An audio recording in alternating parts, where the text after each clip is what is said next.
des rendez-vous de l'agriculture de précision, c'est premièrement, un objectif de vulgarisation. Il y a un certain nombre de technologies qui sont déjà en réalité utilisées sur le terrain et dont les acteurs n'ont pas toujours connaissance. Et donc, le premier objectif, c'est de dire qu'il existe déjà des partenariats entre des éditeurs, des fournisseurs de solutions, des centres de recherche qui amènent les solutions à un niveau de maturité et des acteurs agricoles, industriels qui les utilisent déjà au quotidien. Et donc, tous nos rendez-vous de l'agriculture de précision intègrent à la fois la recherche, qui est indispensable à la mise en place d'une solution avec un certain niveau, on va dire, de maturité scientifique et d'adaptation, et de l'autre côté, l'industrie, qui a le regard de l'opérationnalité de cette solution, sa capacité de s'adapter à des contraintes terrain qui, en réalité, finalement, sont le juge pour la qualité de la solution au quotidien. Le deuxième sujet qui est très important dans cet esprit, c'est de aussi avoir un focus africain et dans un certain sens de pouvoir montrer qu'il y a un certain nombre de technologies qui sont déjà aussi utilisées sur le continent et qui apportent déjà de la valeur aux producteurs. Et donc, c'est aussi pour ça que les témoignages sont extrêmement importants et qu'on veut ces webinaires très interactifs. Pour la présentation des intervenants, donc, je commencerai par présenter Mohamed Laraqi, qui est VP développement du groupe Allmarcom et qui est entre autres en charge de l'activité agricole. D'ailleurs, sur plusieurs volets, c'est bien qu'on ait aussi bien des intervenants, enfin des participants en Afrique de l'Ouest, en Afrique du Nord, vu que le groupe est présent sur ces territoires, et en particulier son expérience du domaine Mimouna, qui est un domaine qu'il a en quelque sorte construit en partant d'une opportunité de financement et de développement d'une activité agricole et en développant petit à petit des vergers d'agrumes qui aujourd'hui comprennent aussi bien des jeunes arbres que des plus vieux et qui sont entrés en production pour la plupart. Si Mohamed Laraqi a pu tester la solution avec les résultats, l'idée c'est aussi qu'il nous donne sa perspective sur les enjeux en réalité de ces technologies pour un producteur dans sa perspective de montage de projets agricoles et comprendre aussi dans un certain sens le rôle des technologies, un témoignage concret sur leur utilisation. Par la suite, nous aurons une intervention donc d'Émile Faye et de Hamza. Donc, Émile est chercheur au CIRAD. Il travaille sur le projet PixFruit, qui est un projet qui vise justement à construire des outils qui permettent d'estimer le rendement, avec une ambition qui est celle de couvrir plusieurs territoires, notamment africains, mais surtout de construire la plus grande base de données finalement internationale de rendement en arboriculture fruitière et qui pourrait ouvrir le champ pour d'autres développements. Je le laisserai les détailler. Et le rôle finalement de cet outil aussi vis-à-vis de la petite agriculture, parce que Soil n'est pas juste un outil utilisé aujourd'hui au niveau de l'agro-industrie comme on peut le percevoir, mais de part de sa construction même, en tant qu'outil smartphone, c'est un outil qui est utilisé plus largement. Et enfin, Hamza, cofondateur de Sowit, directeur technique à Sowit, qui donc a été en charge aussi de la construction de l'outil en soi, de l'application mobile et du déploiement de cette application sur plusieurs terrains, son amélioration au fur et à mesure des itérations et des avis des producteurs. Et bien sûr, de la collecte de données qui se fait au quotidien, à la fois sur le terrain vis-à-vis des unités de conditionnement et vis-à-vis des agriculteurs. Donc voici un petit peu la présentation de ce webinaire. Dans un premier temps, donc je laisserai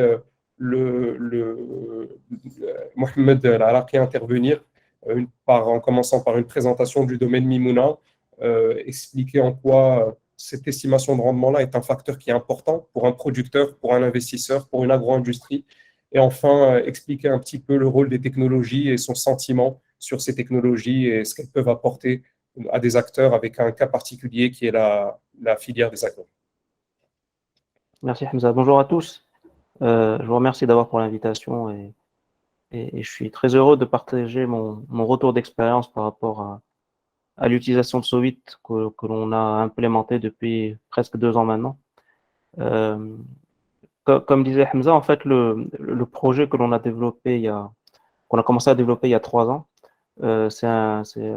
rentre dans le cadre d'une ambition agricole très forte du groupe pour lequel je travaille, qui s'appelle le groupe Allmarcom, et pour lequel on ambitionne d'avoir plusieurs milliers d'hectares en exploitation au Maroc et ailleurs dans d'autres pays africains, sur plusieurs cultures à valeur ajoutée. Donc on a toute une stratégie de déploiement qui a démarré avec les agrumes au Maroc, mais qui continue à se déployer sur d'autres cultures et sur lesquels nous utiliserons Solvit le moment venu.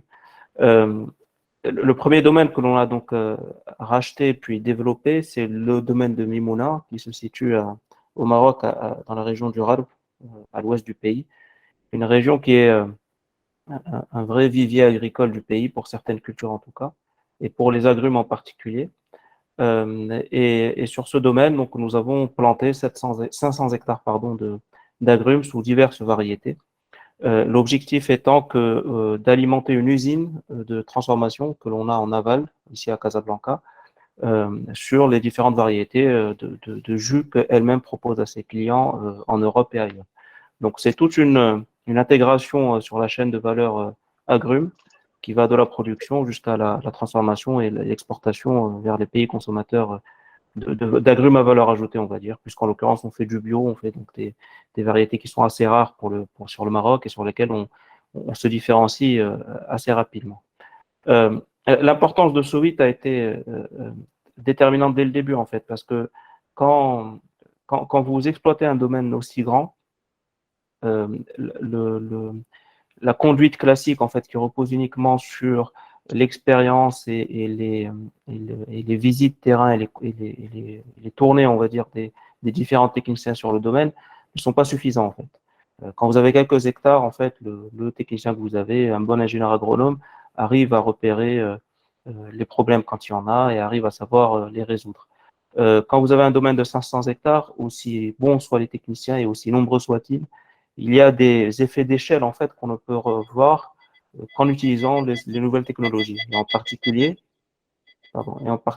les imageries satellites qui en plus deviennent de plus en plus précises avec le temps. Quand on a commencé, on avait un degré de précision de quelques mètres. Aujourd'hui, on est descendu sous le mètre.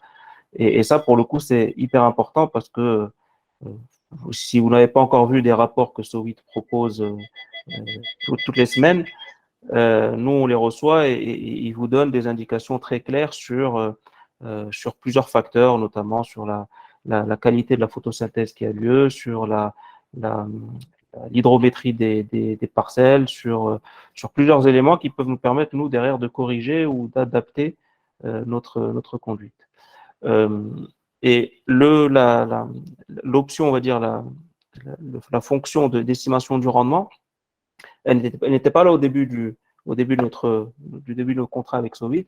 Donc, c'est quelque chose qui a été développé par la suite. Et ça, c'est très intéressant parce qu'on a toujours, du coup, des nouveaux outils sur lesquels on sert aussi de cobaye. On a bien compris aussi. Ils ont besoin de tester. Donc, on est très heureux de le faire avec eux. Mais on est encore plus heureux quand ça marche. Donc, ça, c'est pour le coup et quand ça nous est utile. Donc, l'histoire de la fonction de l'estimation du rendement est pour nous utile sur différents points.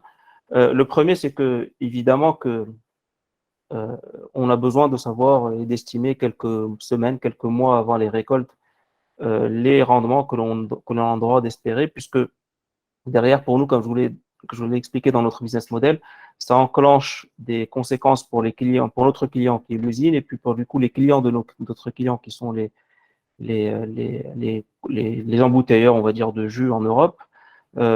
Puisqu'on c'est en fonction de ce qu'on arrive nous à produire qu'on s'engage sur des quantités, sur des tonnages, avec un calendrier qui est précis et qui devient de plus en plus précis plus la récolte approche. Et donc pour nous, c'est important d'avoir ces estimations de la manière la plus précise possible. Là encore, ça vient compléter ou remplacer une estimation qui était faite uniquement avec des techniciens qui allaient faire un sondage visuel, mais qui du coup avaient une marge d'erreur et une marge d'interprétation surtout, on ne va pas dire d'erreur, mais d'interprétation qui fait qu'on n'a pas la même qualité d'information évidemment qu'avec ce que Solvit arrive à faire. Et d'autant plus que Solvit arrive aussi à faire une estimation aussi des calibres de ces fruits, puisque nous, en l'occurrence, on a des agrumes, donc c'est des fruits. Et donc, ça nous permet, en amont même de la récolte, de savoir quelle quantité va être disponible, sous quel calibre, etc. Donc ça, ça a été très utile et d'un point de vue purement en production, on va dire. Et ensuite, le corollaire de ça, c'est que d'un point de vue institutionnel, en fait, comme quand on gère un domaine aussi grand, on a des enjeux financiers qui sont très importants. Et quand vous faites partie d'un groupe qui a une vocation financière comme le groupe pour lequel je travaille, on ne peut pas avoir des aléas et des incertitudes sur les récoltes chaque année. Il y en a déjà bien assez de manière générale sur le secteur agricole, on cherche à les éviter au maximum et les réduire. Et ce qu'on est en train d'essayer de mettre en place, c'est notamment ce qu'on appelle tout simplement des assurances agricoles qui vont nous permettre d'année en année de lisser un peu les risques liés aux aléas climatiques, aux différents problèmes que l'on peut rencontrer sur un domaine d'une année à l'autre.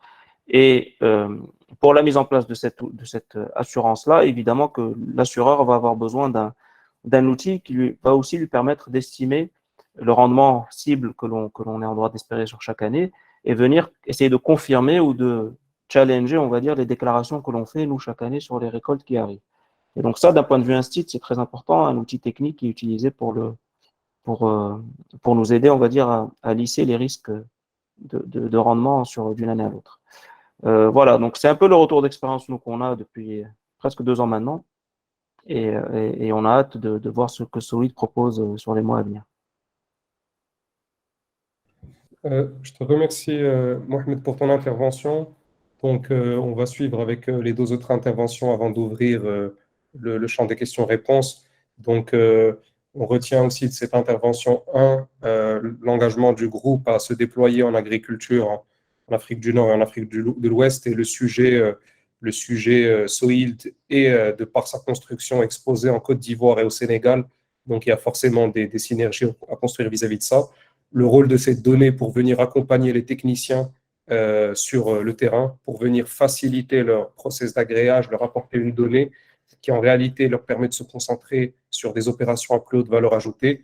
Et enfin, effectivement, comme tu le dis, le fait pour des acteurs de plus en plus intégrés industriellement ou du moins agrégés, de pouvoir se reposer sur une donnée fiable qui tout simplement fonde les services d'autres partenaires bancaires, assurantiels ou étatiques. D'ailleurs, la solution Soild a été utilisée par le ministère de l'Agriculture au Maroc à travers les directions régionales de l'agriculture de Rabat, Salé, Kenitra et de Souss Massa pour estimer les rendements sur les régions et avoir une idée de l'avancement de la saison. Et comme tu le disais, fonder une réflexion assurantielle autour de cette donnée qui vient faciliter l'accès à cette réalité et donc faciliter la construction d'un produit autour. Donc, pour aller plus loin un petit peu dans le détail de la solution et expliquer comment ça fonctionne, je laisse Émile prendre le relais. Oui, merci Hamza. Bonjour à tous. Donc, je me présente, je m'appelle Émile Faye et je suis chercheur dans l'unité OR6 du CIRAD, basé à Montpellier actuellement. Et je vais vous faire une présentation aujourd'hui assistée de mon PowerPoint que je viens de vous partager là, pour vous présenter justement les enjeux de l'estimation de rendement d'un point de vue plutôt recherche aujourd'hui. Et on va faire ça à 2 voix avec Hamza Bendaou qui finira la présentation de l'outil Soild en lui-même. Donc aujourd'hui, je vais vous parler principalement des travaux de recherche qui ont pu mener à cette solution Soild dont on parle aujourd'hui, avec les problématiques qui sont illustrées là par ma slide de variabilité existante de production à différentes échelles spatiales et temporelles, depuis l'échelle de l'arbre jusqu'à l'échelle du verger qui intéresse directement les producteurs, mais aussi aux échelles supérieures d'un ensemble de parcelles ou de différents vergers, d'un bassin de production, voire d'un pays et ou de plusieurs pays à terme. Mais avant de commencer, je vous présente rapidement, pour ceux qui ne connaissent pas, le CIRAD, le centre de recherche dans lequel je travaille, qui est un institut public français, mais qui travaille dans le monde entier, et qui est un institut de recherche qui est ciblé pour le développement, donc pour le développement notamment de solutions appliquées aux problématiques rencontrées dans les agricultures du Sud, avec un focus important sur les pays comme vous pouvez le voir sur la carte ici, d'Afrique, bien sûr, dans son ensemble, mais aussi d'Amérique du Sud et de la partie Asie du Sud-Est, plutôt. On est un centre de 1600 personnes actuellement, avec plus de 800 chercheurs, dont plus de 300 qui sont répartis dans chez les différents plutôt partenaires avec lesquels on travaille dans le monde. C'est les points que vous voyez ici. Et donc, l'objectif, bien sûr, c'est de travailler en partenariat avec ces instituts-là pour produire des connaissances scientifiques qui vont pouvoir être transférées et appliquées ensuite sur le terrain. Le centre a 6 axes thématiques principaux de recherche aujourd'hui, qui sont bien sûr en lien avec les défis de l'agriculture dans les pays du Sud, même globalement, avec, vous voyez ici les mots-clés, hein, changement climatique, transition agroécologique, établissement de systèmes alimentaires plus durables, l'approche One Health aussi d'une seule santé des écosystèmes, animaux, plantes, environnement, humains. Donc ça, c'est des choses qui sont très très récentes, notamment avec les effets Covid, sont tous des thématiques qui sont centrales dans les recherches du CIRAD. Et moi, je travaille dans l'unité HORT6 qui s'intéresse plus particulièrement aux défis de l'horticulture tropicale, notamment pour fournir des produits frais, fruits et légumes et sains. Et donc, on est une petite unité de 50 personnes, mais qui est répartie un peu partout dans la ceinture tropicale. Et notamment, moi, j'étais basé à Dakar jusqu'à l'année dernière, où j'ai travaillé pendant 4 ans entre le Sénégal et la Côte d'Ivoire sur les manguiers, et notamment les estimations de rendement du manguier à différentes échelles spatiales. Voilà pour le CIRAD. J'attaque maintenant ce qui nous intéresse directement. Donc, les problématiques de mesurer, estimer et prédire les rendements en Afrique, mais c'est aussi vrai partout dans le monde, mais particulièrement en Afrique, ça reste un défi important, puisque en fait, le manque de données disponibles et les incertitudes de ces données de rendement existantes freinent vraiment le développement des chaînes des valeurs et impactent tous les acteurs des filières.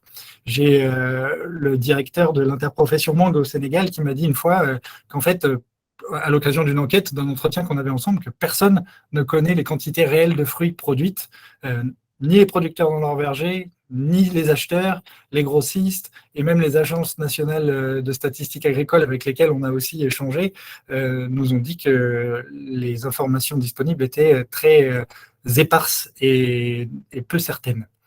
Donc voilà le défi à relever. Nous avons réalisé aussi des enquêtes pour bien identifier les besoins des producteurs vis-à-vis de ces problématiques d'estimation de rendement pour les cultures fruitières principalement, et comme l'a dit Hamza, mangue en premier temps et agrumes. Et donc on voit ici que effectivement les producteurs ont des besoins évidents qui paraissent évidents sur les estimations de production, pour pouvoir se mettre en relation avec des acheteurs, avec des assurances agricoles par exemple. Mais on retrouve tout au long de la chaîne de valeur les mêmes besoins vis-à-vis de ces données fiables d'estimation de rendement sur les autres acteurs.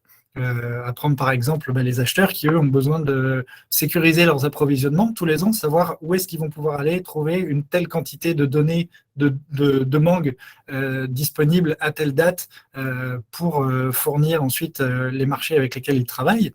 Les collectivités territoriales, voire les organisations publiques qui orientent les besoins de données aussi fiables et souvent à une échelle assez large pour pouvoir orienter leur politique agricole, et ils sont tout à fait démunis pour obtenir ces chiffres-là. Je vous donne juste un court exemple avec notamment la FAO,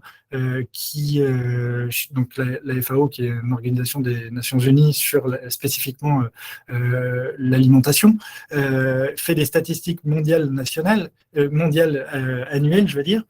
Et dans certains pays, notamment ceux d'Afrique, ils sont limités à des enquêtes qu'ils envoient tous les ans à ces fameux instituts de statistiques nationales qui vont aller répercuter dans leurs antennes locales auprès des directeurs des antennes locales, ces formulaires d'enquête qui vont être remplis par ces personnes.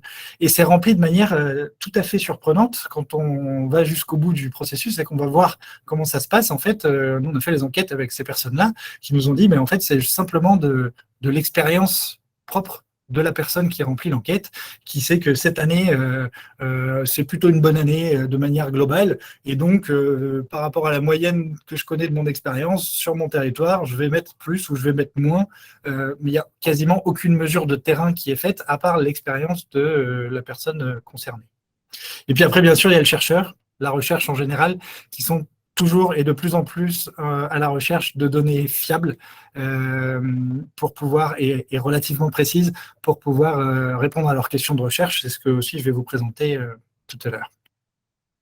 Donc si on commence par le producteur, rapidement, alors Mohamed vient d'en parler juste maintenant, mais ici sur Manguier et notamment au Sénégal et en Côte d'Ivoire, les besoins avérés sont en estimation de production nécessaires pour la gestion des vergers, simplement les pratiques de récolte, mais ça peut être aussi des pratiques en amont de la récolte, pour pouvoir prédire et prévoir le plus en amont possible les récoltes pour tout ce qui est gestion des employés, prévision des employés, la logistique, le nombre de cartons, le nombre de camions qu'il va falloir commander, etc., à une date précise pour organiser ces récoltes. Ces informations sont très importantes. Et puis elles permettent aussi d'anticiper des ventes, voire saisir des opportunités de marché en fonction des estimations précises produites. Et bien sûr, il y a une finalité notamment sur la mangue en Afrique de l'Ouest, où aujourd'hui il y a beaucoup de pertes par défaut exutoire de la mangue, du produit sur les marchés, par défaut d'organisation de la filière, comme je le disais tout à l'heure. Et donc, de mettre en place ce genre d'outils à l'échelle d'une filière permettrait de réduire les pertes en fruits. Tout simplement, au Sénégal et en Côte d'Ivoire, il y a des fruits qui restent sur l'arbre, qui sont tout à fait répondants au cahier des charges des différents marchés, mais qui ne seront pas récoltés, tout simplement parce que le producteur n'aura pas réussi à trouver un vendeur. La méthode actuelle classique de comptage, Mohamed l'a aussi redit aujourd'hui, d'estimation de rendement à l'échelle du verger, c'est d'aller faire un comptage manuel d'un nombre limité d'arbres, quand il a lieu, parce que souvent c'est fait par une estimation subjective et basée sur l'expérience du producteur ou d'un pisteur éventuel ou quelqu'un qui connaît bien le verger et qui va dire, voilà, cette année j'ai produit un peu plus, je sais que d'habitude je produis autour de 8-10 tonnes, donc on va dire que cette année je suis à 11 tonnes. C'est vraiment ça qui est fait comme estimation. Et quand elle est un peu plus précise, c'est, comme je disais, un comptage sur un nombre limité d'arbres dans le verger. Des fois des arbres qui peuvent porter, comme vous le voyez sur l'image en haut à droite, vraiment beaucoup de fruits, donc c'est un travail qui est long, qui est fastidieux, qui est cher pour le producteur, parce que c'est du temps, et du coup ça coûte pour les producteurs de le réaliser, et qui fournit finalement une précision assez faible. On a estimé par le biais d'enquêtes des erreurs d'estimation par les producteurs, en moyenne autour de 20-30% d'erreurs. Les meilleurs arrivent bien sûr à se rapprocher des productions réelles, mais avec une partie aussi des producteurs qui ont des marges d'erreur très très fortes. Bien sûr, il y a une faible répétabilité de ce travail-là, vu qu'il est long à mettre en place et qu'il coûte assez cher. Et puis, l'estimation, comme l'a dit Mohamed aussi, est subjective. Et donc, elle est dépendante de la personne qui va réaliser l'estimation. Donc, si d'une année sur l'autre, on prend quelqu'un d'autre, ou si d'un verger à l'autre, c'est une autre personne qui aura fait l'estimation, on ne pourra pas vraiment comparer deux parcelles dont on dispose. Voilà pour les producteurs. Je ne fais pas un focus sur tous les différents acteurs. Je vais juste vous présenter ici nos propres questions de recherche qui nous ont amenés en fait à répondre et à mettre en place ces outils. Donc les questions de recherche sur lesquelles on travaillait dès les années 2015, c'était de savoir comment on pouvait estimer la production à l'échelle d'un bassin de production d'une dimension donnée, et quels outils étaient disponibles aujourd'hui pour les acteurs pour faire ce travail-là. Et on s'est rendu compte qu'en fait, ces estimations-là étaient quasiment inexistantes, et du coup, on s'est demandé comment on pouvait intégrer les différentes échelles entre la production d'un arbre, avec un comptage comme je vous ai présenté tout à l'heure, puis l'intégration à l'échelle du verger, comment on passe de la production d'un arbre à celle d'un verger, alors qu'à l'intérieur, il y a plein d'arbres qui vont produire pas les mêmes quantités de fruits, pas au même moment, pas les mêmes calibres, des fois avec des phénomènes d'asynchronisme qui fait qu'il y a des flushs de production à différents moments au cours de la saison. Donc c'est vraiment des questions assez finalement complexes pour une question relativement simple de savoir en fait quel est le nombre de fruits présents dans le verger, le poids moyen ou la répartition du poids des fruits dans le verger, le tout divisé par la surface du verger, et ça nous donne un rendement. Et bien sûr, la finalité pour nous était de savoir quels étaient les paramètres qui étaient explicatifs de cette variabilité de production observée à l'échelle des arbres, à l'échelle des vergers et puis entre même les bassins de production. Est-ce que c'est des questions pratiques, des questions de variété ou de porte-greffes qui sont plantées? Est-ce que c'est des questions de conditions pédoclimatiques, etc. Tous ces éléments-là, pour pouvoir y répondre, on a besoin simplement de données à ces différentes échelles. Donc, il y a eu 2 thèses qui ont travaillé deux doctorants qui ont travaillé pendant 3 ans chacun sur ces questions, sur les bassins de production du Sénégal en mangue et de Côte d'Ivoire aussi, dans le nord de la Côte d'Ivoire en mangue. Suivante. Hop là, voilà. Donc, juste pour ceux qui ne connaissent pas le manguier, c'est un arbre relativement complexe, un peu comme les agrumes, mais même un peu plus, je dirais, avec des phénomènes physiologiques d'alternance assez marqués et d'asynchronisme, comme je vous ai détaillé juste avant.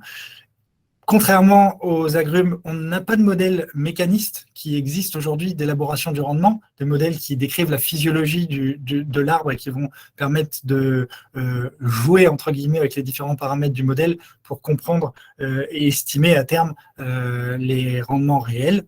Il y a très peu de connaissances actuelles sur les surfaces cultivées. Typiquement au Sénégal, quand on a cherché l'information, on ne savait pas quelles étaient les surfaces productives, si on peut dire, en mangue dans le pays. Et puis, comme je vous l'ai dit, il y a une variabilité spatio-temporelle de production qui est très marquée. Donc, les systèmes de production, rapidement, en Afrique de l'Ouest, c'est très synthétique et illustratif, mais c'est pour bien comprendre aussi d'où vient la variabilité entre les systèmes de production. On a des systèmes intensifs qui répondent à des cahiers des charges export, qui sont un petit peu ce dont vient de nous parler Mohamed avant, avec des pratiques très intensives pour but de produire et d'exporter, transformer et ou exporter les fruits qui ont des niveaux de production relativement hauts. En mangue, on est autour de 20 à 40 tonnes hectares. On a ensuite, bien sûr, ils représentent une toute petite surface, mais une grosse part de la partie exportée d'un pays, par exemple. La majeure partie des vergers et surfaces en mangue en Afrique de l'Ouest est constituée de petits vergers traditionnels, on va dire, qui sont des petits producteurs familiaux avec des pratiques agricoles qui sont quasi inexistantes, proches de la cueillette au final, et qui disposent de très faibles ressources pour faire fonctionner leurs vergers. Et ces vergers qui produisent souvent moins de 5 hectares, moins de 5 tonnes par hectare. Des fois, c'est beaucoup moins. En réalité, on a des vergers qui produisent vraiment très peu. Représentent 80 à 90% de la surface de production des pays concernés. Donc à partir de là, maintenant que j'ai planté le décor, on s'est mis à travailler sur des outils aux différentes échelles qui nous permettraient, des outils de recherche, ici je parle, qui nous permettraient de répondre à nos questions de recherche. Et le premier élément sur lequel on a travaillé, c'est des algorithmes d'intelligence artificielle qui ont eu un gros boom dans les années 2012, notamment en relation avec la mise à disposition de jeux de données suffisamment importants pour pouvoir travailler avec ces algorithmes, et puis de l'hardware aussi, des ordinateurs avec des performances suffisantes pour travailler avec ce genre de jeux de données-là. Et donc, on a travaillé avec ces algorithmes au CIRAD, avec quelqu'un qui s'appelle Philippe Borian de l'unité AMAP, sur l'entraînement de réseaux de neurones profonds pour détecter les fruits sur des images visuelles, RGB, prises avec un smartphone, par exemple. Donc, c'est l'exemple que vous avez ici à gauche. Donc, on a entraîné sur des grands jeux de données avec des fruits qui ont été détectés à l'avance, ces algorithmes pour compter les fruits présents sur une image. Donc on a une précision qui est très très bonne, autour de 95% des fruits visibles qui sont détectés. Ce sont des algorithmes qui sont très robustes, qui ont été entraînés sur différentes variétés, qui ne dépendent pas du type de culture et encore moins de la luminosité extérieure ou des conditions d'acquisition, à part certains cas et certaines choses dont on pourra discuter plus tard, mais qui sont relativement robustes et surtout qui sont très très rapides. Pour une image comme vous avez là à gauche, l'algorithme va mettre moins de 0,3 secondes pour traiter les données. Pour le faire, nous, en tant qu'humains, visuellement, on va mettre en moyenne 2 à 3 minutes par image. Et en combinant ces modèles-là avec des modèles agronomiques, on a réussi en fait à avoir une estimation à partir de 2 images prises de face opposée de l'arbre, à avoir une estimation du nombre de fruits réels présents dans l'arbre. Il faut bien comprendre du coup qu'il y a des fruits qui sont cachés parce qu'il y en a un qui est devant l'autre, par exemple, ou il peut y avoir des fruits qui sont cachés à l'intérieur de la canopée, derrière des feuilles, des choses comme ça, et donc l'algorithme ne va pas pouvoir détecter tout simplement parce qu'ils ne sont pas visibles sur les images, et ces fruits-là sont donc pris en compte par nos modèles, c'est la relation que vous avez ici à droite, qui nous permet d'avoir une estimation à partir de 2 images de la production réelle de l'arbre avec une précision qui est là aussi excellente, qui approche les 95% de fruits détectés. Donc ça, c'est le premier point.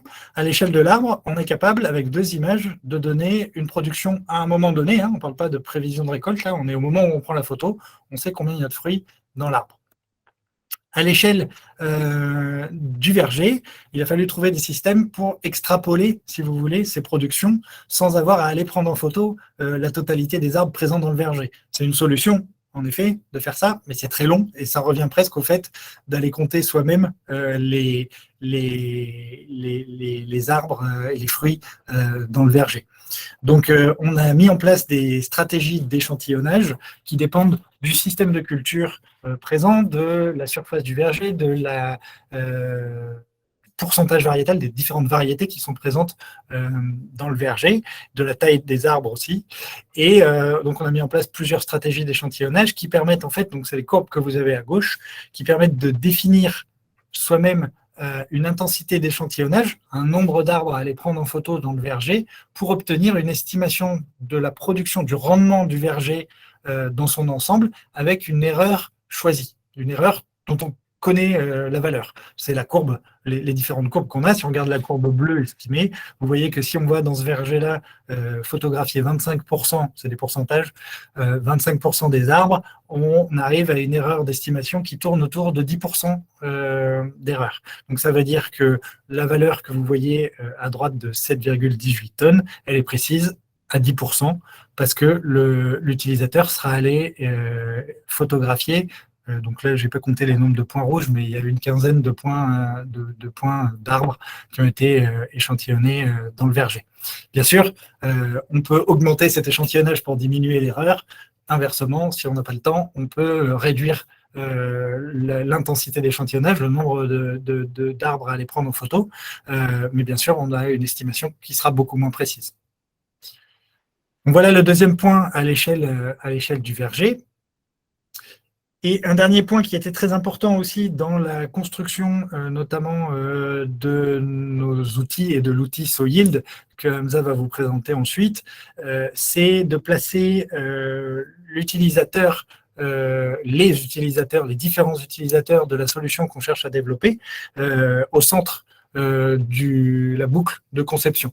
L'idée, c'est de dire, en fait, ça ne sert à rien, nous, en tant que chercheurs, de créer de super algorithmes et de nous amuser, entre guillemets, avec nos modèles, si sur le terrain, c'est pas repris et pas utilisé, et ça ne répond pas à un besoin réel, effectif des utilisateurs. Et donc c'est pour ça, comme vous l'avez vu au début où je vous ai présenté, où on a travaillé intégralement en recherche chez les producteurs. On n'a pas fait de laboratoire ni rien du tout, on a toujours travaillé chez des producteurs. On a bien sûr identifié les besoins et fait des enquêtes auprès des chaînes de valeur pour comprendre le fonctionnement des chaînes de valeur et voir où est-ce que nous, avec nos recherches, on pouvait aller créer un effet de levier en proposant une solution d'estimation de rendement, de mise en contact d'acteurs, etc.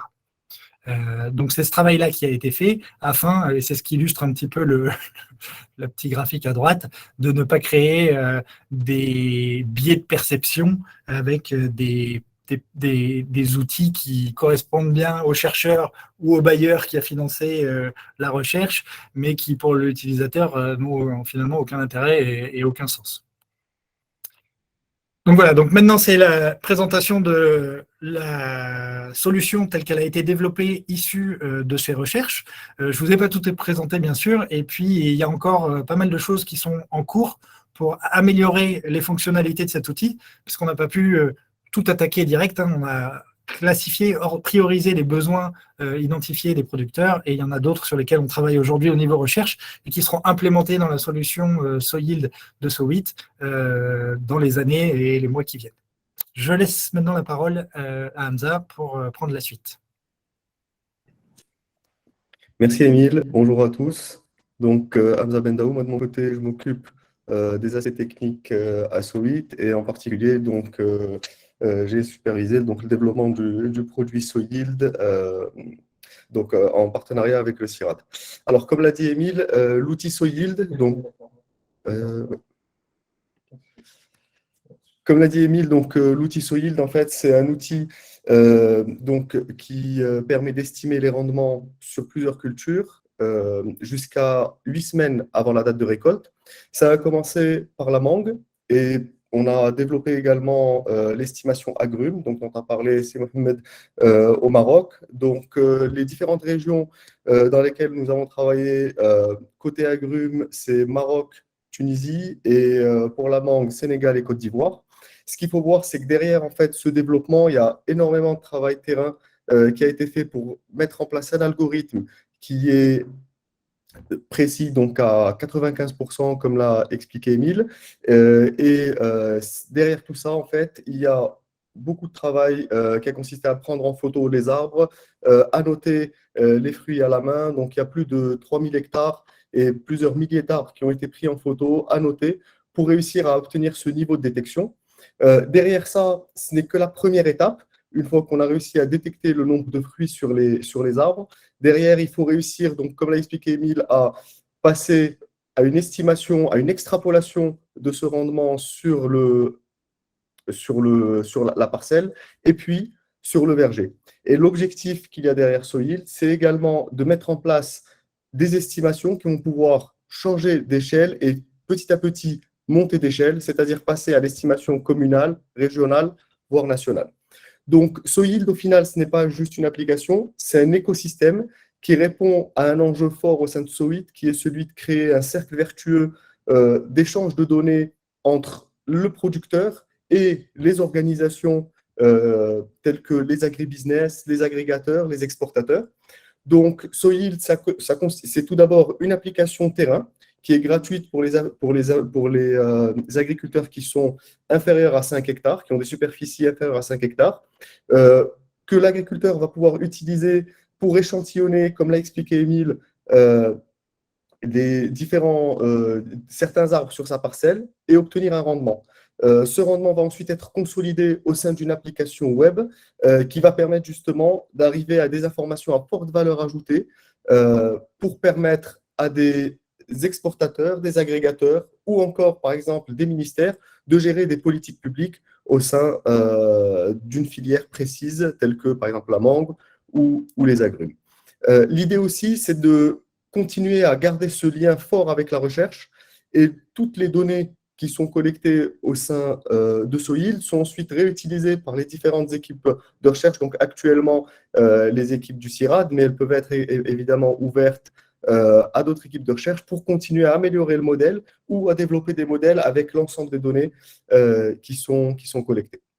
Alors, pour un peu concrétiser tout ça, je vais vous faire une petite démonstration de l'application SoYield pour vous montrer un peu la facilité d'utilisation et comment ça fonctionne concrètement. Donc, l'utilisateur, l'agriculteur, va simplement se connecter. En fait, la première étape consiste à définir son exploitation. L'exploitation, c'est simplement un groupe de parcelles, donc c'est un ou plusieurs parcelles. On va prendre une exploitation qui existe déjà, et à dessiner sa parcelle. Donc, on a besoin, en fait, pour pouvoir justement établir les stratégies d'échantillonnage, on a besoin d'avoir la position géographique de l'agriculteur et la position de sa parcelle. Donc, c'est ce que je vais faire tout de suite. Donc, l'utilisateur a la possibilité soit de dessiner sa parcelle sur une carte satellite, soit de marcher autour de sa parcelle s'il n'arrive pas à la trouver. Donc, je vais vous montrer comment ça fonctionne. On va aller, par exemple, dans la zone de Sidi Slimane au Maroc.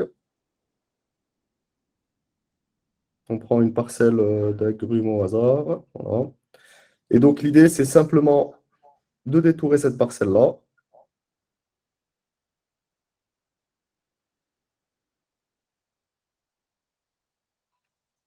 Donc, par exemple, on est sur une parcelle d'arboriculture ici, donc c'est un exemple aléatoire qui est aux alentours de 4,5 hectares.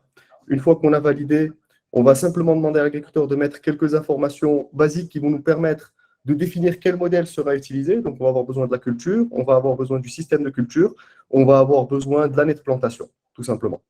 Donc, je mets un nom de parcelle, test, un nombre d'arbres, on va mettre 100, juste pour l'exemple, histoire de ne pas avoir à prendre trop de photos. Ensuite, on demande la variété, le système de culture, l'année de plantation. 4, par exemple, 5. Quand on valide, donc la parcelle est créée au sein de l'application. Maintenant, il faut passer à la commande de l'estimation. Pour commander l'estimation, les agriculteurs donc, gardent en tête que l'estimation peut se faire jusqu'à 8 semaines avant la récolte. Donc, on définit la personne qui va faire l'estimation. Dans ce cas-là, c'est moi. Et là, on retrouve tout de suite ce qu'expliquait Émile, c'est-à-dire l'intensité d'échantillonnage qui va déterminer la précision. Donc, plus on va augmenter plus on va vouloir avoir une précision élevée, plus on va devoir prendre en photo plusieurs arbres. Et donc, on donne aussi à l'agriculteur une idée du temps qu'il va passer sur le terrain. On estime en moyenne la prise de photo entre 2 minutes et 2 minutes 30 sur le terrain pour bien le faire. Donc là, si je fais par exemple une précision de 5%, je suis à 18 arbres. Si je veux baisser, je suis à 1 arbre. Donc là, juste pour faire l'exemple. Donc, on donne la date à laquelle on veut l'estimation. Et donc, on est maintenant, on n'a plus qu'à aller sur le terrain. On reçoit une notification qui nous demande d'aller sur le terrain pour faire cette estimation. Donc, cette estimation qui correspond simplement à prendre des photos. Donc, je démarre l'estimation. Donc, il me repositionne et à chaque fois que je vais prendre une photo, je vais avoir un point avec un arbre qui va s'afficher sur l'image pour me montrer la répartition de mes photos sur ma parcelle et me donner une idée.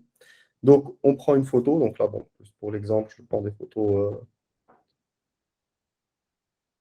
qui veulent rien dire. Donc là, on aura un rendement de 0. Hein, et juste pour montrer le fonctionnement. Et ensuite, une fois qu'on a fait ça, donc vous verrez d'ailleurs que vous avez l'erreur qui s'affiche. Plus je prends des photos, plus cette erreur va diminuer, évidemment. Donc tout à l'heure, on était à 10, là, on est à 11%. Je demande l'estimation de rendement. Et donc, c'est tout l'avantage de cette application, et ce que je vais détailler un peu plus tard dans les slides, c'est que finalement, on a essayé de faire quelque chose qui est très adapté à l'utilisation en Afrique, à l'utilisation dans des conditions de connectivité qui peuvent être compliquées, et qui permet d'obtenir cette estimation sans avoir besoin sans avoir besoin de beaucoup de 4G. C'est-à-dire qu'on va simplement, soit l'agriculteur a du réseau, auquel cas il va obtenir l'estimation entre 1 et 2 minutes, soit il n'a pas de réseau, auquel cas les photos seront stockées dès qu'il rentre chez lui, qu'il a du Wi-Fi, elles seront automatiquement envoyées, puis il obtiendra l'estimation donc 1 à 2 minutes plus tard avec une notification. Et on est en train de travailler aussi donc, avec le CIRAD à mettre en place ces algorithmes dans le téléphone pour se détacher complètement de la présence de connectivité. Donc, si je vais au suivi des commandes, je regarde les commandes qui sont passées. Et donc là, le temps que ça charge l'ensemble des commandes qui ont été faites. Et je vais obtenir mon estimation de rendement sur cette parcelle, évidemment ici, qui sera sûrement aux alentours de 0. Donc, ce sera sous cette forme-là. Ce qu'on donne à l'agriculteur, c'est sa production moyenne par arbre, son total. Donc, l'objectif finalement derrière cette application, ça a été de permettre à l'agriculteur, en quelques interfaces, d'arriver à l'estimation. Il détourne sa parcelle, il met quelques informations, il donne la précision qu'il veut faire et il arrive à l'estimation donc sur le terrain pour ensuite obtenir en direct son rendement en tonnes hectares. L'objectif donc qu'il y a derrière ça, c'est évidemment de mettre en place une application qui marche sur tous les smartphones disponibles sur le marché. Donc évidemment, on essaie de faire quelque chose qui est très léger. On n'a pas besoin du dernier Samsung S20 pour que ça fonctionne. Comme j'expliquais aussi, on est sur une application qui essaye au maximum de fonctionner dans des environnements de connectivité limités. Donc, il y a la possibilité de faire cet échantillonnage hors ligne et puis d'obtenir les résultats ensuite quand on rentre à la maison. Et comme j'expliquais, bientôt la possibilité de l'intégrer directement sur le smartphone. Donc, sur le processus d'échantillonnage, donc ça c'est très important, c'est le moment en fait qui est clé pour que l'estimation du rendement se passe bien. pendant le processus, en fait, on va donner à l'agriculteur quelques indications sur la manière de prendre les photos, c'est-à-dire qu'il faut prendre en forme et prendre tout l'arbre, il ne faut pas prendre les photos en contre-jour, il ne faut pas bouger pendant la prise de photo, il ne faut pas que ce soit flou. Une fois que c'est fait, donc on prend 2 photos par arbre simplement. Donc c'est vraiment là la force de cet outil, c'est-à-dire qu'on va essayer de limiter au maximum le temps passé sur le terrain. Et tout le travail finalement de mise en place et d'estimation du nombre de fruits sur les arbres va être fait par la modélisation et tout le travail de thèse qui a été fait par le CIRAD et ensuite d'industrialisation de ce travail qui a été fait par Sowit. Alors, comme je l'expliquais, SoYield, en fait, c'est un écosystème d'applications qui a 2 objectifs. D'un côté, permettre aux agriculteurs de consolider leur rendement, de se comparer par rapport à d'autres agriculteurs, d'avoir un levier supplémentaire lorsque des intermédiaires vont venir sur le terrain pour estimer les rendements. Mais ça a également un objectif d'aller vers des gens qui vont être plutôt intéressés par des changements d'échelle, par des consolidations de ces rendements.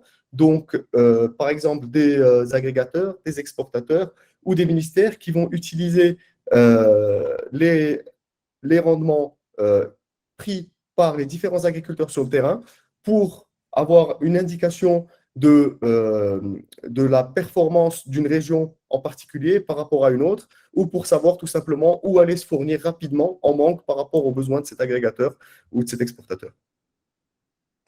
En termes de déploiement de la solution sur 2022, donc il y a plus de 100 vergers et 150 utilisateurs qui utilisent l'application régulièrement, plus de 2500 hectares qui ont été donc ce qu'on appelle soyildés, c'est-à-dire où l'estimation a été faite, ce qui correspond à plus de 2600 arbres échantillonnés. Et comme j'expliquais, on est sur 2 cultures avec 11 variétés prises en compte.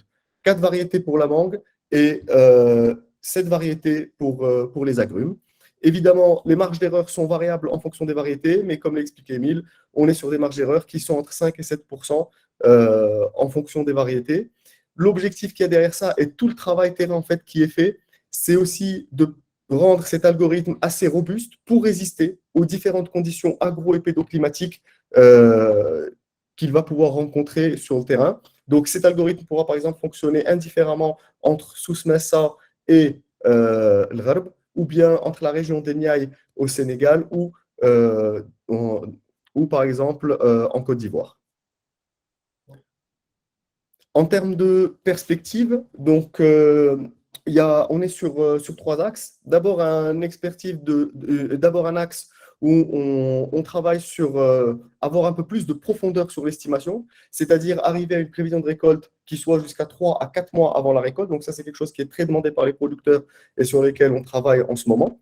Le deuxième axe, c'est un travail finalement d'ajout de fonctionnalités sur l'application. Donc, par exemple, ajouter les calibres, c'est quelque chose aussi qui est très demandé par les agriculteurs, que ce soit sur la mangue d'ailleurs ou sur les agrumes. Donc, la capacité à estimer la taille du fruit et à classer les fruits des arbres en différentes classes de calibres. Et enfin, il y a d'autres perspectives de corollaires qui arrivent avec cet algorithme et les méthodologies qui ont été développées, c'est-à-dire la capacité à estimer la maturité des fruits. Donc là, c'est la date de récolte et estimer la couleur également des fruits.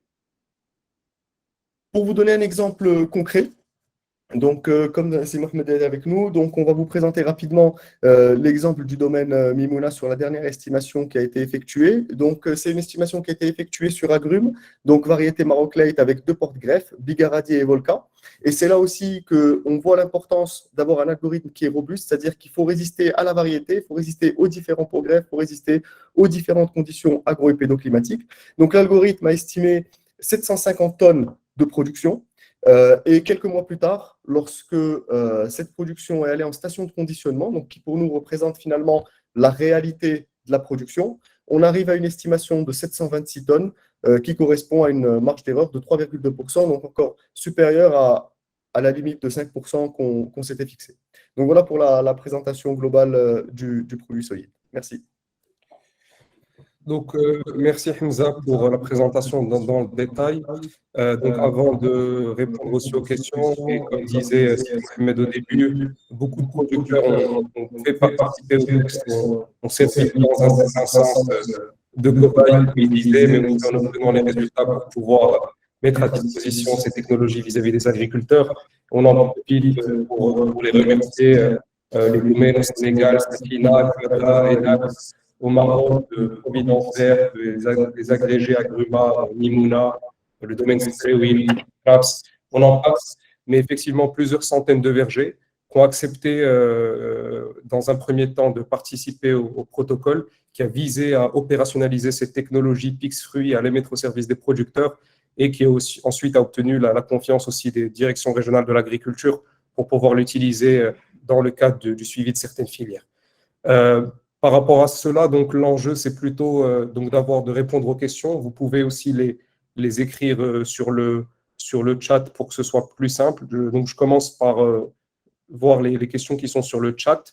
Donc, on en a une première sur la disponibilité sur iOS. Ce n'est pas encore disponible sur iOS, c'est sur Android aujourd'hui. On s'est intéressé à des téléphones de basse qualité, en fait, dans la construction du service pour se dire que le pisteur sur le terrain ou l'opérateur n'a pas forcément le téléphone qu'il faut. Et donc, on est allé sur une première version Android, mais effectivement, on pense aussi à aller vers ce développement. C'est juste que sur iOS, on a très peu de représentativité iOS sur terrain aujourd'hui. La deuxième question, peut-être, je la laisse alors, tout d'abord, je tiens à féliciter et remercier. OK. Donc, c'est une question liée en fait à l'organisation budgétaire. Il y a une organisation budgétaire qui doit prendre en compte les estimations passées. Et effectivement, je pense que c'est une question reliée au temps, enfin, au moment auquel on fait les estimations et dans quelle mesure on peut repousser ce moment et dans quelle mesure on peut se rapprocher de la récolte et affiner la marge d'erreur. Donc, peut-être Émile, pour répondre à ce challenge qui a été soumis un certain nombre de semaines avant la récolte et de se confronter à des facteurs qui rendaient, à partir d'un moment peut-être difficile, cet enjeu-là. Oui, merci. Alors aujourd'hui, en l'état actuel, les algorithmes sont opérationnels, on va dire, sur l'estimation, c'est-à-dire qu'ils garantissent l'erreur d'estimation affichée seulement quelques semaines avant la récolte. Donc on est, si je ne me trompe pas, sur les manguiers 2 semaines avant, par exemple. 2 mois, pardon. 2 mois avant. Dès qu'on arrive plus en amont, ça devient compliqué parce qu'on a bien sûr le fruit qui grossit, qui en l'occurrence là est plus petit, et donc les performances de nos algorithmes qui changent. Elles ne sont pas moins bonnes, simplement on a été obligé de changer d'algorithme. Donc en fait, notamment sur agrumes, où les agrumes avant sont beaucoup plus petits et très nombreux. Donc ça pose des questions techniques. Et donc, l'objectif des recherches qui sont menées actuellement sur cette question de prévision de récolte, qui, comme on l'a dit, on sait, sont très importantes, c'est de pouvoir détecter avec une fiabilité suffisante les fruits présents dans un arbre et dans un verger, mettons 4 mois avant la récolte. Donc des fruits qui sont, comme j'ai dit, plus petits, plus nombreux, qui n'auront pas la même couleur, pas la même texture, pas la même forme, etc. Et grâce ensuite à des modèles de prévision, de grossissement de fruits et de prévision de récolte qui existent donc sur les agrumes. Ils n'existent pas sur la mangue, donc ça risque de prendre plus de temps sur mangue en tout cas. Grâce en combinant ces détections avec ces modèles de grossissement de fruits, on sera capable de prévoir jusqu'à 4 mois à l'avance dans les conditions pédoclimatiques et de pratique données par le producteur via l'application smartphone, on sera capable de prédire la production. Bien sûr, on ne sera pas capable d'anticiper des événements climatiques extrêmes qui pourront arriver entre ces 4 mois, entre l'estimation et la récolte. Comme l'a dit Mohamed tout à l'heure, plus on est en amont de la récolte, moins notre précision sera fiable et plus on va s'approcher, plus la précision de l'estimation sera bonne. Rien n'empêche de faire une estimation 4 mois avant, puis d'en faire une autre 3 mois, 2 mois, 1 mois avant la récolte, voire même, et l'outil le permet aujourd'hui, de faire des estimations entre les récoltes. pour savoir qu'est-ce qui a été récolté pendant la première récolte, on va dire, et qu'est-ce qui reste à récolter dans le verger. Merci, Émile. Une question donc, qui est arrivée juste avant, qui était liée. Alors, il y a une partie liée à la différence entre les variétés, les stades de récolte, et une partie liée au service en soi, au prix.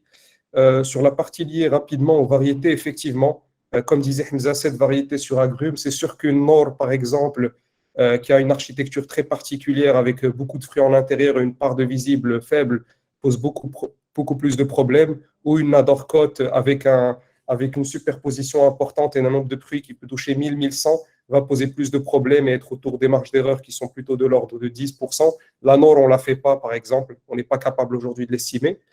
Et donc, c'est très important, cette question est très importante, effectivement. Au fur et à mesure, l'algorithme se fiabilise.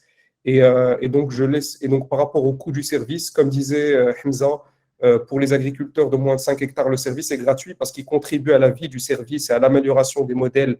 Et donc, c'est en quelque sorte un échange de bons procédés qu'on vit avec les agriculteurs.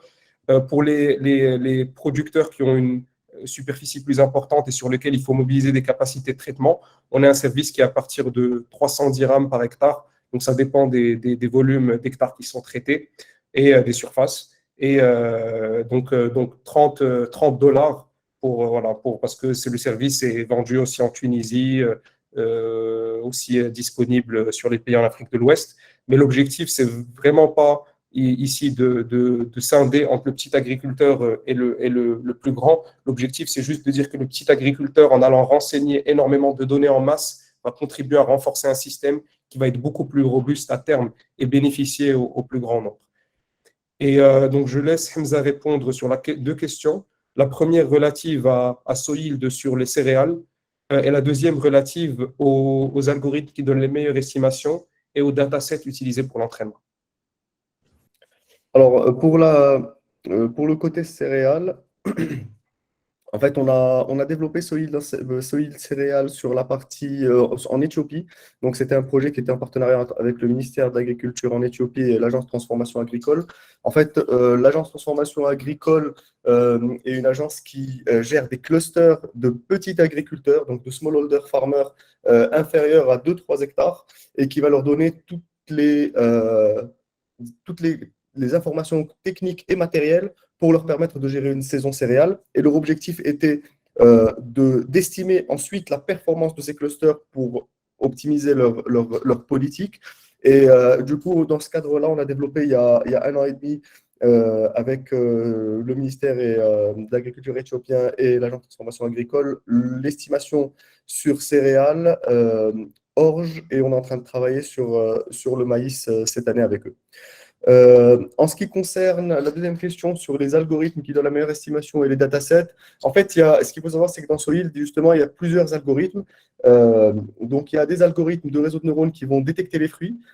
Et donc, ça, en fait, j'ai presque envie de dire, c'est la partie, entre guillemets, simple du projet, c'est-à-dire qu'il faut juste dire, voilà, ça, c'est une orange ou ça, c'est une mangue. Par contre, la complexité derrière, ça va être d'aller sur le terrain et de prendre en photo les arbres et de prendre en photo assez d'arbres pour que l'algo soit entraîné à bien reconnaître et surtout à résister à la variabilité. Par exemple, on a eu un cas en Côte d'Ivoire où finalement, comme les terrains étaient un peu plus sablonneux, les mangues étaient moins vertes, en fait, elles étaient un peu plus couleur sable, quoi. Et du coup, l'algorithme a quand même bien résisté dans ce cadre-là. Mais du coup, voilà, il faut réussir à résister à tous ces facteurs externes qui vont entraîner de la variabilité. En termes de datasets, en fait, c'est des datasets qui sont construits par le CIRAD et Sowit. Donc, le CIRAD, comme l'a dit Émile, a mis 2 thèses pendant 3 ans, Émile, si je ne dis pas de bêtises, pendant 3 ans, donc, qui étaient sur le terrain continuellement pour prendre en photo, compter les fruits, s'assurer qu'il n'y avait pas de décalage, et ensuite, sur côté, on va dire, digital, détourer les fruits un à un pour s'assurer qu'on les reconnaît bien, et enfin entraîner l'algorithme. Et côté Sowit, pareil, on était présent sur le terrain. Côté agrumes, on a fait plus de 2000 hectares sur les 2 années qui sont passées. dont 1500 hectares qui étaient en partenariat avec avec le ministère de l'Agriculture au Maroc pour le développement d'un produit d'assurance qui était à destination des producteurs agrumicoles. Et simplement pour compléter la question blé que pose Sirhmoun, donc l'approche est différente aussi. On est sur des approches cumul de grès-jour, biomasse, matière sèche, dynamique de biomasse. Donc c'est une approche qui est très différente. Le propre de l'approche SOILD, justement sur arboriculture fruitière, ça a été de faire du smartphone un outil d'estimation de rendement et faire quelque chose d'opérationnel. Il y a beaucoup de solutions qui existent sur le marché, mais qui sont très compliquées à déployer avec des capteurs très complexes. On a vu des solutions avec des drones embarquant des lasers, des choses qui sont extrêmement dures à mettre en œuvre et coûteux. L'objectif, ça a été, comme disait Émile dans sa présentation, une conception centrée utilisateur. On a travaillé 100% sur le terrain, avec les compteurs habituels, pour s'assurer que ce qu'ils faisaient avant, cette évolution, elle ne représente pas en quelque sorte une souffrance, mais elle représente un confort pour eux. Et donc, c'est en cela que l'approche SOIL de l'arboriculture fruitière est particulière. Elle va chercher le smartphone, même low-tech, comme un outil d'estimation, alors que l'approche, comme disait Hamza, céréalière, elle est plutôt institutionnelle, plutôt assurantielle, et elle repose plutôt sur de l'imagerie aérienne et plutôt satellite. Donc, juste pour compléter. Alors, sur les dates, nous n'avons pas de projet en cours, pour répondre très simplement, parce que nous n'avons pas de partenariat de recherche ou de partenariat industriel qui nous permettent d'avancer vite, c'est-à-dire, comme disait un petit peu Émile, d'avoir la capacité, premièrement, à embrayer à partir d'un niveau d'algorithme qui garantisse un niveau de résultat, mais surtout d'avoir l'exposition sur le terrain nécessaire pour envoyer nos équipes. C'est un travail extrêmement lourd. Il faut imaginer des compteurs qui comptent, et lorsqu'ils ne comptent pas le même nombre de fruits, ils ont à recompter. C'est des jours et des jours sur le terrain pour collecter cette réalité terrain qui vient entraîner proprement l'algorithme. Et donc, ce n'est pas quelque chose qui est en cours. On a des contacts cependant avec l'INRA. Il y a beaucoup de sujets aujourd'hui, palmiers dattiers en cours, aussi bien sur des sujets de pollinisateurs que des sujets de pulvérisation aérienne par drone sur lesquels on travaille, que des sujets de rendement. Mais quand on ne trouve pas le bon partenariat de recherche, on n'avance pas sur le sujet parce qu'on sait qu'on n'a pas un niveau de maturité qui permet de satisfaire l'agriculteur dans le temps finalement qu'il nous offre. Alors, une question peut-être sur l'hétérogénéité et la maturité des fruits. Peut-être Émile, vu que la maturité est un sujet sur lequel le CIRAD travaille par ailleurs.